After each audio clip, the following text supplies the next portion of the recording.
Kaixo eta ongi etorriak saio berri batera, gaur apirilak 12 ostirala elkarrizketa bakarra izango dugu. Gaurkoan, hortzi idoate etorriko da platora, apirilaren 20an eta 21ean ospatuko den Ernaldorena bertsolari gazteen sariketea aurkeztera. Baina horrekin hasi baino lehen, goazen gure betiko edukiarekin. Guazen orain gaurko efemerideekin. Gaurko egun batean, 1609an, Herbehereek Espainiatik independentzia lortu zuten. Urte batzuk geroago, 1904 urtean, Antonio Maurak ministro kontseiluaren presidenteak atentatua izan zuen Bartzelonan. Egun berean, baina 1987an, Espainiako banderaren zina boikotatu zuten 9 antimilitaristak Mungiako kuartelean. Eta bukatzeko 2010 urtean Euskaldunon egunkaria absolbitu zuten. Joan Mari Torrealdai, Iñaki Uria, Txema Auzmendia, Martxelo Otamendi eta Xavier Oleaga Euskaldunon egunkariaren itxieraren kasuko auzipetuak zigorrik gabe utzi zituen Espainiako Auzitegi Nazionalak. Gaurko lerroburuak ikus ditzagun orain.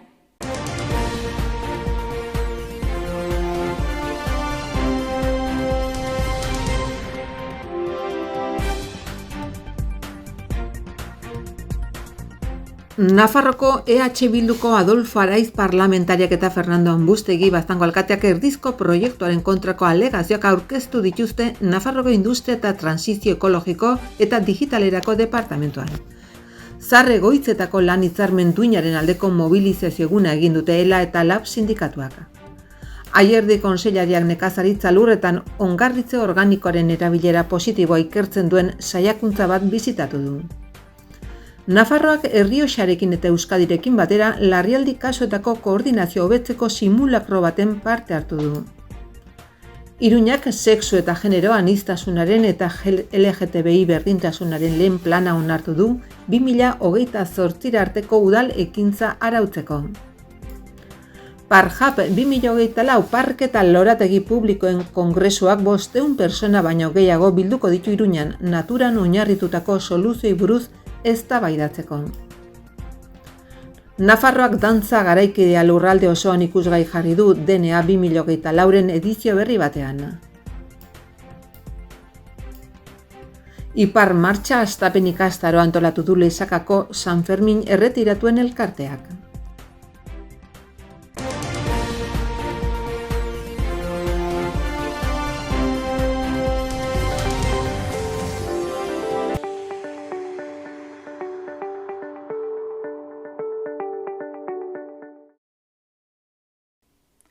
Aste honetarako agenda ikusiko dugu.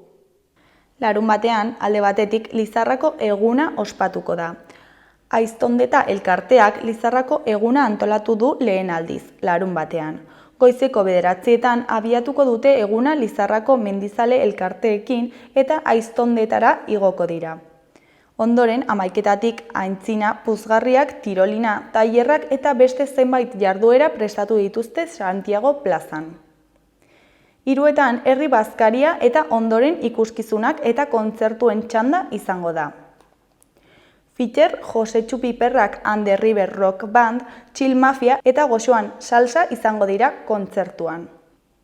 Beste alde batetik, Zabalguneko Zibiboxean, goizeko 12etatik ordu batak arte, Printze Giltzapetua izeneko ipuin kontaketa egongo da. Dena dago prest saioa hasteko, baina ipuin kontalaria ez da iritsi.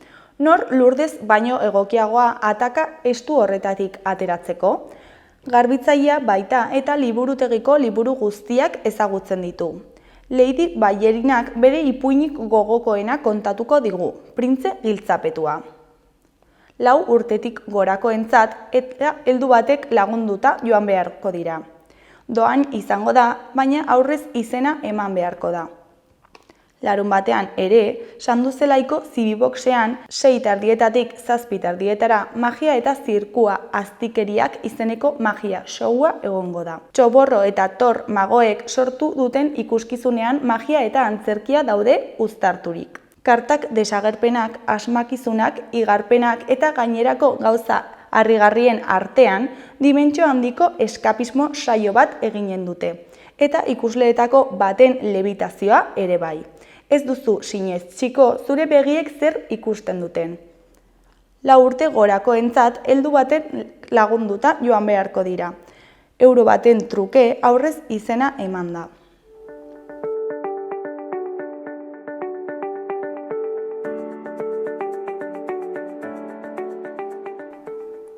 Ikus dezagun gaurko egunkarien azalek zer dioten.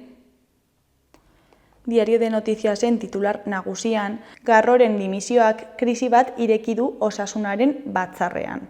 Arrasatek agur esan ondoren. Zuzendari ohiak argudiatu du ez dagoela pozik erakundearen agintean ari den lanarekin. Entrenatzaileak kontratua ez duela berrituko aurreratu du eta 2 astera, bere erabakiaren berri eman du honek ere. Klubak 2 lerroko komunikatu batekin kaleratu du bere martxa. Argazki nagusian, Jagoba Arrasate daukagu, Txutxin Ibañez eta Luis Zabaltzaren artean dagoena. Osasunako Peinen Federazioko kideekin batera argazkirako posatzen ari da. Titularrean balioak dituen entrenatzaile bat. Arrasatek Osasunako Peinen Federazioak ematen duen Fermin Ezkurra saria jaso du. Hori koloreko berrietan alde batetik Bilbo kalera atera da kopa ospatzeko.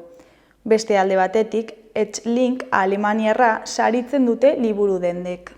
Eskuineko berrietan alde batetik Nafarroak ikuskaritza indartu du elikatze katean. Beste alde batetik Madrilgo lokatz politikoa Nafarroara eramatea leporatu diote UPNri. Jarraian, lehen hezkuntzako medikuek kontratu eta pizgarri eredu berri bat eskatu dute. Gainera, konstituzionalak kontratu publikoei buruzko foru legearen zati bat baliogabetu du. Azkenik, Europar Batasuneko abokatu nagusiak Puigdemonten erreklamazioa indartu du. Diario de Navarraren titular nagusian, Itxaron Zerrendek bizia kentzen dietela salatu dute Nafarroako gaixo kronikoek. Lehen hezkuntzarako kontsulten 70% eta diru-sarreren 70% dira. Argazki nagusian, Maitane Aldaba Kuenka mutilako nekazaria atzo Zolinako koltza zelai batean. Titularrean, koltzak Nafarroa margotzen du. Soro oso batzuk aurten zergatik ez diren loratu ikertzen ari dira teknikariak. Eskuineko berrian, Txibitek esan du estatuak Nafarroan egingo dituen inbertsioei eutxiko zaiela. Goiko berrietan, batetik, Mikel Izalek baluarte beteko du gaur. Bestetik, estasia Bilbon Gabarrarekin. Bukatzeko Juan Magarro Osasunako zuzendariak dimisioa eman du. Gara egunkariaren titular nagusian, EAJak deskarbonizazioa eskatu du, baina antxietaterik gabe. Mercedes Benzeko plantaren aurrean, Imanol Pradalesek hidrogenoa edo bioerregaiak bezalako teknologia ez ezagunen garapenerako transizio energetikoa espero zuen. Argazki nagusian Bilboko Gabarra daukagu. Titularrean beste 40 urtean gogoan izango den festa itzela hartu du Bilboko itsasadarrak. Eskuineko berrietan alde batetik, KCNV-ren ustez armagabetzea estatuaren erantzunkizuna da. Bernard KCNV-ek etaren armagabetzearen garaian Frantziako lehen ministro izandakoak orduan egindakoa berretsi du, eta estatu zantzua dugunean bakearen eta segurtasunaren aldeko erabakiak hartzeko gai izan behar dugu adierazi du. Beste alde batetik, indarkeriaren oihartzunak Tamara Muruetagoienaren bidea. Ander Iriarte eta Amaia Merino zuzendariek indarkeriaren oihartzunak dokumentalean torturaren biktimen familiek euren errekonozimendua lortzeko egin behar duten bide luzea erakusten dute. Ezkerreko berrietan batetik Eliza abusuen biktimen batzordean sartu da. Bestetik, EH Bilduren Bizkaiko zerrendaburua den Ima Garrastatxuren hitzetan, hiruindarraka da gehiago egon beharko litzateke, gobernu desberdinen arteko gobernu gehiago nahi nituzke. Berriaren argazki nagusian, aldetikeko jokalariak Bilboko itsasadarrean gabarratik zaleei kopa eskaintzen. Titularrean mundu bat zuri-gorrian. Beheko berrietan, alde batetik, Elkarrekin Podemoseko lehendakari gaia den Miren Gorrotxategiren ustetan, EH Bilduk eta PSE-ek ezkerreko botoak nahi dituzte eskuineko gobernu bat mantentzeko. Beste alde batetik, herri urrats inoiz baino handiago bat aurten, Beskoitzeko ikastola eraikitzeko. Amaitzeko, Pasaiako udalak helegitea jarriko die euskara eskakizunen kontrako epaiei. Euskal Herria Irratiaren titular nagusian, Duguna dantza taldeak 75 urte bete dituzte. Adiskidantza, erakusketa eta jarduera osagarriak antolatu ditu Iruñeko dantza taldeak urteurrena ospatzeko.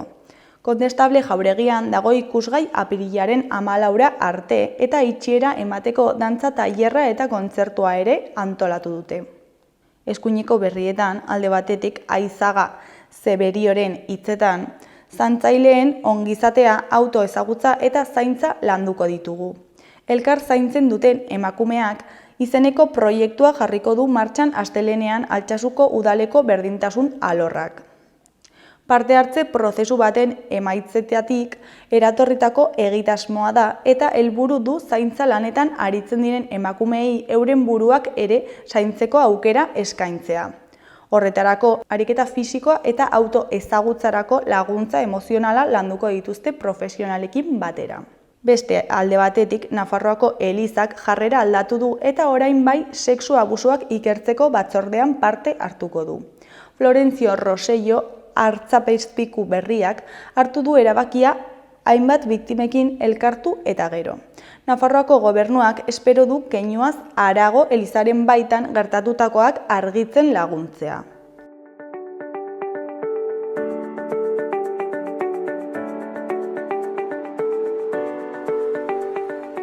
Gaurko eta asteburuko eguraldia ikusiko dugu. Gaur, ostirala, temperatura maksimoen gorakada nabarmenduko da.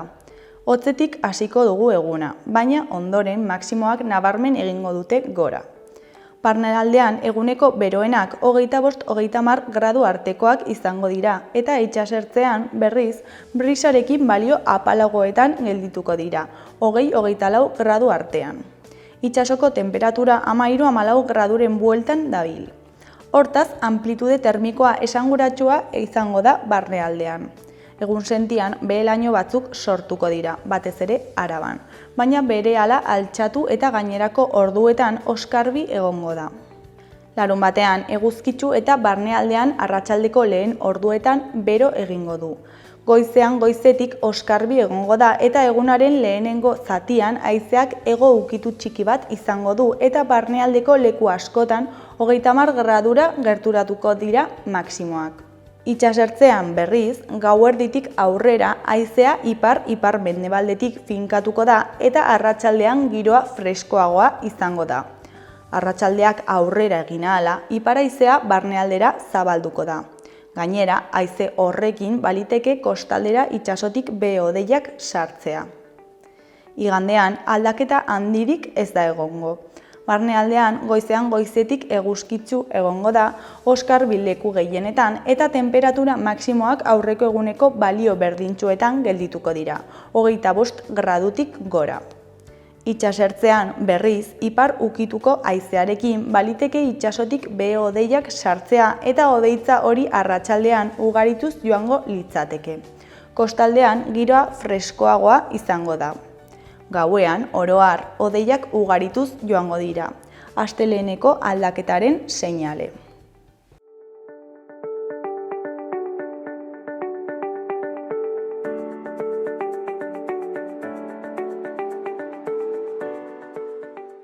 Kaixo eta ongi etorriak gaurko elkarrizketara, oraingoan hortzi idoaterekin gaude. Kaixo, zer moduz? Ederki, mila esker eta zuek. Oso ongi, hemen. Bueno, Hernandorena bertsolari gazteen sariketea egingo da aprilaren 20 eta 21, ezta? Bai, eta finala maiatzaren 11an eginen dugu, baina bai, hori da. Eta, bueno, zertan datza bertsolari sariketa hau?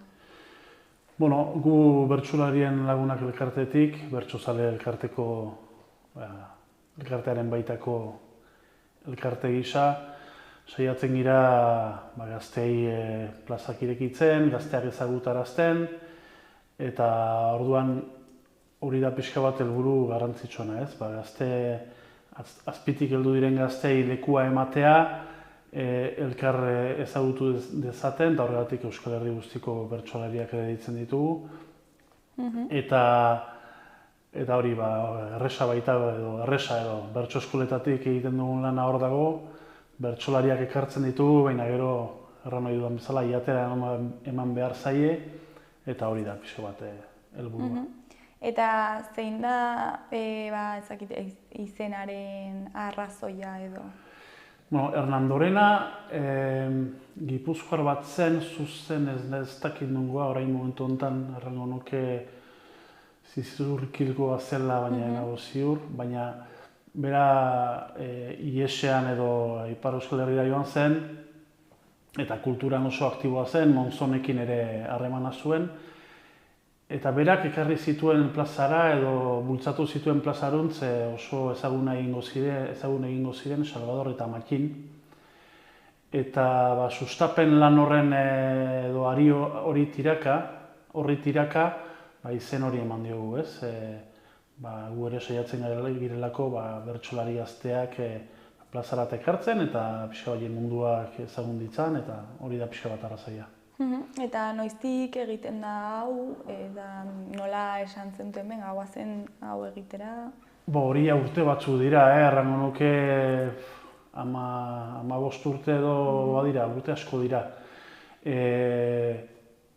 Hori, leku guztietan egiten dira sariketak, eta egia da, Ipar Euskal Herrian bertso eskolak handitzen joan diren heinean eta bertsolariak ateratzen joan diren heinean, behar hori ere ikusi zela, eta orduan hori da arrazoi nagusia, ez? Lehenik gure hiru lurraldeetako bertsolariei lekua ematea, baina gero ere poliki lotura egin dugu Euskal Herriko beste bertsolariekin, eta gero aipatuko dugun bezala, lurralde guztietako bertsolariak ekarri nahi ditugu plazarat. Eta urte hauetan zehar beti formatu bera erabili da edo? Hori oso zaila zaigu aldatzea egia erran.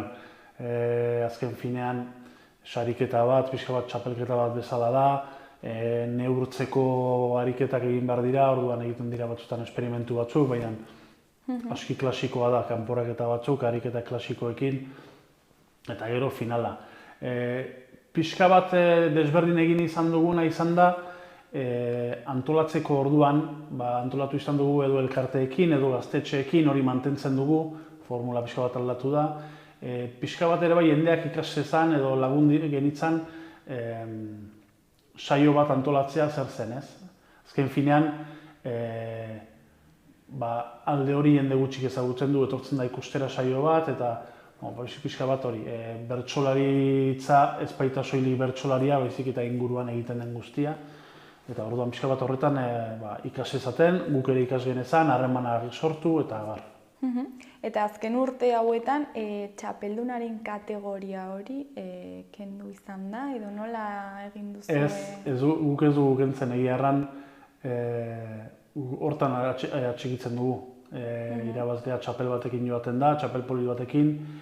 Ez duguna egiten, ez sari guztiekin, baina sari askorekin bezala, egin sari garrantzitsuak ematearena edo. Ez da helburua, garai batean animaliak bizirik irabazi zitezkeen, izan oilar bat edo bildotz bat edo, gero hiltzen hasi ginen eta haize gabetuan plastikoan, eta adibidez jaz izan ziren irri egiteko sariak. Aurten ikusiko dugu, baina. Eta ze adinetako gazteak parte hartu dezakete honetan? Orduan, tradizioz izaten zen 18 eta 25 urte artekoak, eta gu beharren eta bertsolarien profilaren bilakaeraren arabera apaldu dugu pixka bat, eta 16 eta 22 urte arteko bertsolariak ditzeitu azken aldietan, eta hori. Eta nongoak dira edo... Orduan, lehen erraten nuen bezala, tamalez tarte hortan gaur egun ez du siberutarrik parte hartu nahi izan duena. Baina bestela Baxe Nafarroako eta Lapurdiko bertsolari daude, eta gero Gipuzkoa, Bizkaia, Nafarroa eta Arabakoak. Eta zer egin behar dute gazte hauek bertan parte ahal izateko? Bueno, sariketa bada, lekuak mugatuak dira, orduan guk deitzen ditugun bertsolaria dira. Elkartean beste elkartekideekin, beste lurraldetako elkartekideekin kontsultatzen dugu, ez? Zein deitu, zein ez, adibidez saiatzen gara girenagu egiten da, plaza asko dituztenak igual ez deitzea, edo gutxiago deitzea, naiz eta ez den beti egia, saiatzen gira ere orekatzen maila, hori pixka bat zaila da, sariketa bat antolatzea konplikatua da, beti bazterrean uzten dira batzuk, orduan batzuk errepikatzen dute, batzuk ez, gu hasi gira hala ere aplikatzen lehen beste sariketa batzuetan aplikatzen direnak, buruz-buruko bat egiten dugunez finalean, buruz-burukora iristen direnak normalean horiek ez ditugu berriz deitzen. Eta orduan pixka bat berritzen goaz. Eta puntuazioa nolakoa egiten zuen? Puntuazioa hori da komplikatuena, ez? Ez, baditugu elkartekideak ere epaile direnak, txapelketetan eta gure konfiantza osoa dute, eta guk horiek deitzen ditugu puntuatzeko, eta guk ez dugu begiratzen, guk emaitza begiratzen dugu, ez dugu puntuatzen nola neurtzen duten, ez diegu irizpiderik ere ematen, sariketa bada, lehiaketa bada, ohitura dute, eta kantuan ari diren bertsolaria dira, gehienak txapelketan parte hartu dutenak edo parte hartuko dutenak, orduan hori epailean zorrotza egiten duten edo ez horien esku da, baina uste dut hala dela. Eta, esan duzu bezala, 3 egunetan egingo da aurten, ezta? Eta leku berean izango da, leku ezberdinetan? Ez, orduan lehena izanen da, lehen kanporaketa izanen da Irisarrin, Baxe Nafarroan, apilaen 20an, eta ondokoa Hendaian, apilaen 27an, orduan Irisarrin izango da gure doia trinketean, tabernatxo jatetxo bat, gurekin harremana duten, eta bertsoarekin ere oso harreman zuzena antolatu izan dituzte beste gauza batzuk. Eta gero Hendaiako baleak elkartean, horiek ere bertsoarekin eta kulturekimenekin oso harreman estua dute, eta guretzat oso erresa izan da horiekin lan egitea. Eta beti aukeratzen dituzue leku ezberdinak? Bai, saiatzen gira hori toki diferenteak hautatzen, bertsoa ere leku desberdinetara eramateko, eta bai. Eta zeren arabera egiten duzue leku hautaketa edo? Begiratzen dugu aintzinekoetan ere nun gertatu den, eta gero pertinentziaren arabera, depeintzen du urteen arabera, ez? Baina leku batean izan bada saio gehiago eskualde batean, behar hortik mugitzen dugu, dependitzen du. Hori bai, finala senperen izango da, gure elkarteak egoitza duen lekuan, eta horrekoan erola izan zen, eta ikusiko, baina leku oso polita da, erresa guretzat ere antolatzeko, eta errestasuna profitatzen dugu askotan. Eta gero, ikusle moduan joateko sarrera librea da? Sarrera librea da, bai. Sarrera librea da. Sariketa hauen helburua eta guk antolatzen ditugun gauza saio anitzen helburua ez da dirua ateratzea. Ikusi behar da gure eskualdean bertsolaritzaren egoera, nahiz eta hobera doan, gu jendea bertsozaletzea nahi dugu, ez du sos egiteko helbururik, horretarako txapelketa antolatzen dugu adibidez, orduan doakoa da, egia da aurten finalean kutsatxo bat zarriko dugu, ze gastuak beti gora joaten dira, baina ez da helburua. Eta izena eman behar da aurretik edo? Ez joatearekin aski da, normalki lekua izaten da. Egun batez sorpresa baldin badugu, ez bena normalki etortzen da, finalera 40-50 lagun, aurten izango da maiatzaren 11an, herri urrats bezperan, orduan baliatzen dugu, saltsa hor dagoela. Eta aurreratu dezakezu, ez dakiz bertsolarik parte hartuko duten aurtengo saioan? Bai noski, orduan nahiz oroitzen zuzen bakoitzan nun arituko den, baina Aira Izpurua arituko da, Ibai Lekuona, Beñat Astiz, ez dakit, Irantzu Idoate, Jon Mendiluze, orain ez ditut denak gogoan, baina etxekoak ere Josu Txoperena, ez dakit 12 dira, egia erran orain joan zait, telefonoan behiratzen dugu duzu, baina joan zait. Eta, zer nolako harrera espero duzue egun hauetarako? Nik uste dut ala ere, erraten nuen bezala, bertsolaritzan lan handia egiten dugu, eta goruntz doa afera, orduan jendeak gero eta interes gehiago agertzen du, indarrez datozen bertsolaria dira, maila ederra dute bertsotan, eta azken finean mailak beti erakartzen du, ez? Aukera emaiten diegu pixka bat gehiagori, baina jende asko etorriko da, nik uste, bertsolariak entzutera, eta hori da helburua. Bertsoa entzutera, bertsolariak formatzen ditugula Euskal Herri osoan, argi dago, eta gure lana ona denaren seinale da jendea etortzen bada. Eta zuek antolakuntza egiterakoan, noiz hasten zarete hau prestatzen? Egia da gauzak ongi eta poliki egiteko presari gabe, urte bete lehenago hasten girela, baina hala ere azken 2 hilabeteetan korrika eta presa gauza asko egiten da. Aurten gainera irudi berria aterako dugu, betikotu nahi duguna, Marie Campristonek egin duena. Orduan oso irudi berezia da, nik oso gustoko dudana, baina pentsatzen dut jendeak ohituratu beharko duela. Eta hori, azken unean ere egin digu irudia, azken egunean bidali digu, orduan baina hori. Denborarekin hasten da, lekuak eta izenak aspaldi finkatu genituen, gero baiezkoak eta ezezkoak etortzen dira. Eta aurten ezezko gutxi izan dugu, suertez. Eta baina azken hori, erraten bezala azken unean korrika egiten dira gauza asko. Eta zuentzako zer suposatzen du sariketa hau egiteak? Erraten nuen bezala, gure lanaren ordaina da hainbatean, ez? Jendea etorri beharko da, ze hori da aitortza azken finean, bai gurea eta bai bertsolariena, baina hori, guk bertsolariei, erraten nuen bezala hasieran, jateko eman behar diegu, lekuak, erresa da bertsolariak formatzea, baina gero jendeak deitu behar ditu eta jendeak deitzeko ezagutu behar ditu, orduan bertsolariak ezagutarazteko balio baldin badu, jendea hurbilarazteko balio baldin badu, bertsolaritzari urrats txiki bat gehiago ematea ahalbidetzen badio, hori da gure saria hor. Primeran, eta bukatzeko, ezakit zerbait gehiago komentatu nahi duzun, zerbait aztu zaigun, ezakit. Ez, hori, bakarrik hori, jendea etor dadila, gure elkartea lanean ari dela, hor gazteen sariketa dugula, baina beste batzuk etorriko direla urtean zehar, eta hori, jendea etor dadila, ze sorpresa oso politak izango dira, oso bertso politak entzuteango dira. Mila esker gurekin hitz egitera etortzeagatik, eta jendea animatzen den eta bertara gerturatzen den. Mila esker zuei. Ondo segi. Bai, mila esker zuei.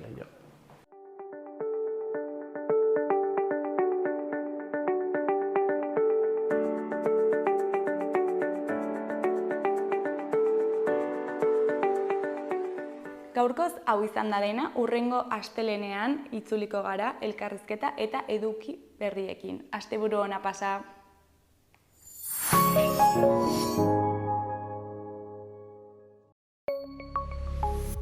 Gobierno de Navarra. Nafarroako gobernua.